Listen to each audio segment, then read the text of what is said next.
একজন নারী যদি তার স্বামীর মনকে জয় করতে চায়, স্বামীর মনে বিশেষ একটা জায়গায় তৈরি করতে চায়, একজন নারী যদি চায় আমার স্বামী আমাকে বাদ দিয়ে আর কারোর দিকে চোখ তুলেও তাকাবে না, আমার স্বামী আমাকে বাদ দিয়ে কারোর দিকে ধাপিত হবে না, কারোর প্রতি আসক্ত হবে না, আজীবন আমার প্রতি আসক্ত হয়ে থাকবে, আমাকেই ভালোবাসবে, তাহলে সেই নারী কি আমল করতে পারে?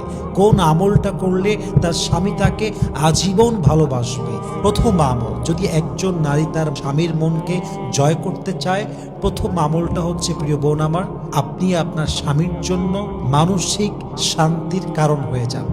নিয়ত করেন যে আমার স্বামীকে আমি এত বেশি শান্তি দিব, এত বেশি মানসিক প্রশান্তি দিব, আমার স্বামী পুরো দুনিয়ায় স্ট্রেস পাবে, পুরো দুনিয়ায় কষ্ট পাবে, চাপ পাবে, জ্বালা পাবে, বাট আমার স্বামী যখন আমার কাছে আসবে, আমার স্বামী স্বস্তির সন্ধান খুঁজে পাবে।